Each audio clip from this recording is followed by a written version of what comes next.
Սիրելի հայրենակիցներ, այսօր նորին սուրբոցություն Տեր Գարեգինբեն ամենայն հայոց կաթողիկոսի Հոբելյանն է 75-ամյակը եւ ես որդիական խոնարհությամբ շնորհավորում եմ վեհապար հորը ծննդյան կապակցությամբ, մաղթում եմ երկար կյանք, կորով եւ եռանդ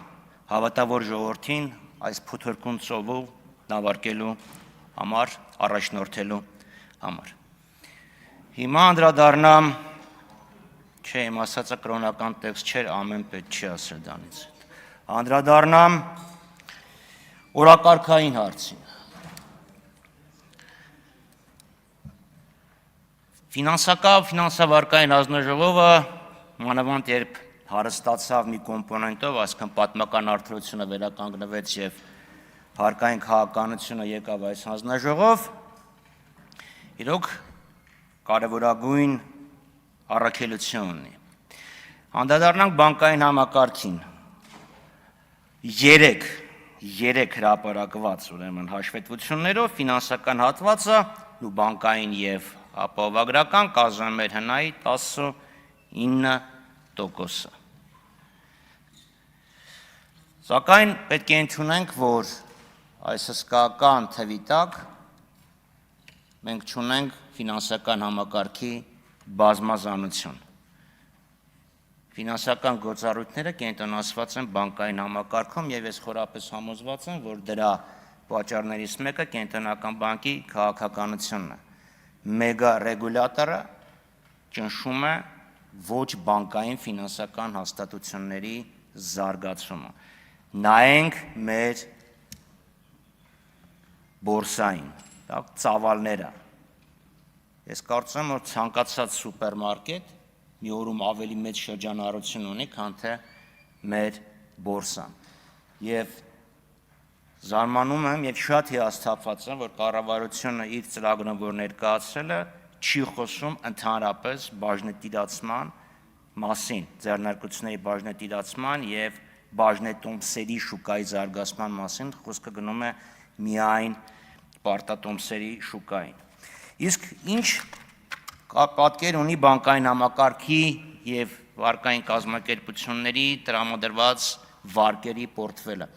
Դե մի քանի անգամ ասել եմ, ելի եմ ասում, եթե կենտրոնական բանկից լսում են, ձեր կայքի նոր վերսիան շատ գեղեցիկ է, փումփուլիկներ կան շատ սիրուն, բայց տվյալները գտնելը հատուկ հետախուզական հմտություններ է պահանջում։ Անտրամաբանական է, որ վարկային պորտֆելի 1/3-ը սպառողական վարկեր են, ընդ որում փոքր սպառողական վարկերը ամենամեծ մասն ունեն եւ չգործող վարկերի սպառողական անուսալի էլի փոքր վարկեր են, դա ամենապարզ ինդիկատորն է, որ կամ ժողովրդի ձեռքին ուղղակի փող չկա, մարդիկ այսօրվա հացի փող չունեն եւ վարկով են այսօրվա հացը առնում, նայեք մինչեւ 250,000 դրամ մայր գումարով չգործող վարկերն ինչ ծավալ են, կամ ուղղակիորեն դա կապված է գումարբազության հետ, իսկ ավելի կոնկրետ երկուսը միասին իրար հետ են։ Այսինքն մյուս 1/3-ը դա հիպոթեկն է, քանի որ հիպոթեկային վարկերը հիմնականում այսինքն մարդիկ մեծամասնությունը վարկառուները 95%, եթե չեմ սխալվում, մի բնակարան է գնել, այսինքն դա էլի եկամտաստեղծ գործունեության համար չի, փաստորեն էլի ֆինանսավորում է սպառումը։ Ֆինանսական համակարգը պետք է էապես վերափոխվի, որպեսզի ֆինանսական համակարգը ֆինանսավորի արտադրությունը, արդյունաբերությունը, առաջարկի ստեղծումը։ Երբ բանկերի հետ ես խոսում եւ կենսաթոշակային ֆոնդերի հետ ես խոսում, ասում են դե չկան այդ ձեռնարկությունները, որտեղ փողը դնենք։ Եվ ստեղ ես իրոք իրանց հետ համաձայն եմ։ Վերջերս երբ բացվեց տվյալների մշակման կենտրոնը, կենսաթոշակային ֆոնդերը ֆինանսավորեցին դա։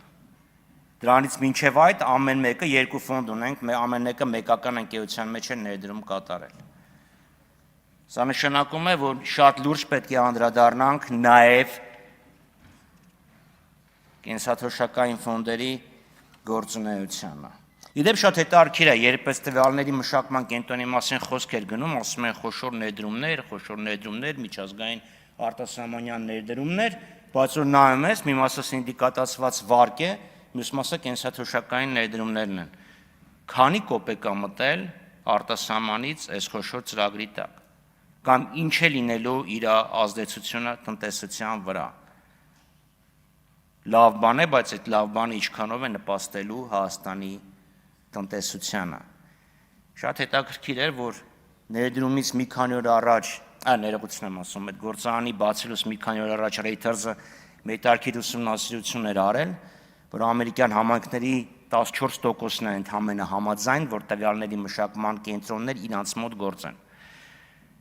Եվ մյուս հետաքրքիրն այն է, որ Nvidia-ի բաժնետոմսերի գինը ընկան Երևանում այդ տվյալների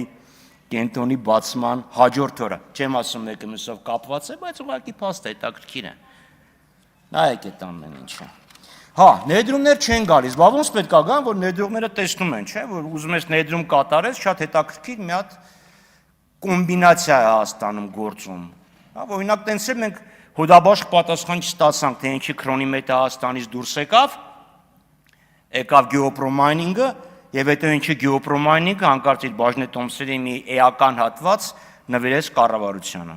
Ինչի։ Եվ կառավարությանը աշխատակազմին է, ոչ թե պետգույքի կառավարման վարչության։ Այդ ինչի հանկարծ վիվասելի գործարքը տեղի չէր ունենում։ Տեղի ունեցավ, մեկ էլ ճտ վիվասելը մի գեղեցիկ փաթեթով էլի նվեր։ Լիդիանը քանի տարի գործարք չէր, քանի տարի լիցենզիան չէր հաստատվում, մեկ էլ մի գեղեցիկ փաթեթ տալուց հետո հաստատվեց։ Ֆինանսական համակարգում դա կոչվում է ռեյդերություն։ Մյուս խնդիրը, որին կուզենայի անդրադառնալ, արտաքին պարտքը։ Այստեղ ասում են, հա, արտաքին պարտքը կար, բա ինչա, մենք սպասարկում ենք, պարտքն հարաբերությունները մի պա բարձացավ, հիմա էլի ընկնելու վրա է։ Նախ հիշեցնեմ, որ անցյալ տարի փոխեցիք օրենքը եւ առնվազն 2-2.5%-ային կետով պարտքն հարաբերությունը դրա արդյունքում բարելավվեց։ Բայց խնդիրը միայն այն չէ, թե պարտքին չեք վերցնում։ Ամերիկայի պարտքի շեմը 3 առաջ օրը 40 տրիլիոնը հատեց։ Խոսքը վերաբերում է այդ պարտքը ինչի վրա է օգտագործում։ Կառավարությունը նախավերջին նիստի ժամանակ հերթական 350 միլիոնանոց 2 վարկային համաձայնագիր հաստատեց։ Ու 350 եմ ասում, որտեղ մեկը եվրով էր, մյուսը դոլարով էր, որ բերում ես մի արժույթին, այդքան է։ Բյուջետային աջակցության վարկ։ Կամ բյուջեն այն վիճակում է գտնում, որ ինքը չի կարողանում օրվա ծախսերը փակել։ Մենք դրան ենք քննադատում։ Բյուջետային աջակցության վարկ, այլ ոչ թե կոնկրետ, չափելի, հստակ արդյունք ունեցող հետագծելիություն ապահովող վարկեր, որոնք օրինակ գնում են տնտեսական պոտենցիալի աճին, մեծացմանը։ Մեր ֆրակցիան կողմ է քվեարկել օրինակ հյուսիս-հարավի շրջանակներում թունելի կառուցման համար վերցված վարկին։ Ինչքանով են այդ վարկերը արդյունավետ օգտագործում եւ վերջապես, եթե մենք զտենք վարկը, առանց այդ վարկի մեր տնտեսական աճը ինչքան կլիներ։ Հպարտանում ասում եք, այ մեր տնտեսական աճը մեծ է, տնտեսական ակտիվության ցուցանիշը մեծ է, եթե հանենք վարկերը ինչքան կլիներ։ Այս տարի վարկերի սպասարկման եւ մարգումարի մասնակի մարման գումարը 1 տրիլիոն է կազմելու։ Պետական բյուջեով նախատեսված է, որ մեր եկամուտները 3 տրիլիոն են կազմելու։ Այսինքն ստացած ամեն մի 3 դրամից մեկը տալու ենք պարտատերերին։ Մյուս խնդիրը հարկերն են։ Հայաստանի հարկային համակարգը պետք է վերանայվի։ Միկրոձեռնարկությունները, փոքր եւ միջին ձեռնարկությունները պետք է ավելի արտոնյալ հարկային ռեժիմով հարկվեն։ Ձեր իշխանության, ձեր կուսակցության ղեկավարը, ձեր նշանակած կառավարության ղեկավարն ասում էր հարկային համակարգը նենց է արված, որ փոքր ձեռնարկությունները չաճեն։ Նախ ով ասես, որ բոլոր փոքր ձեռնարկություններն ուզում են աճեն։ Լրիվ այլ խնդիրներ կան։ Եթե ասում են մեծ ձեռնարկությունները իրանց քողարկում են, փոքր ձեռնարկությունների են բաժանում իրանց, մասնատում են, հարկային պլանավորում ա գնում, հանցագործությունը հանցագործներին բռնեք եւ դատեք։ Ոչ թե բարեխիղճ փոքր ձեռնարկություններին պատժեք։ Այս 15 վայրկյանում փորձեմ մի հարցին անդրադառնամ, լավ։ Նենց զարմացած եք ասում, բանայք,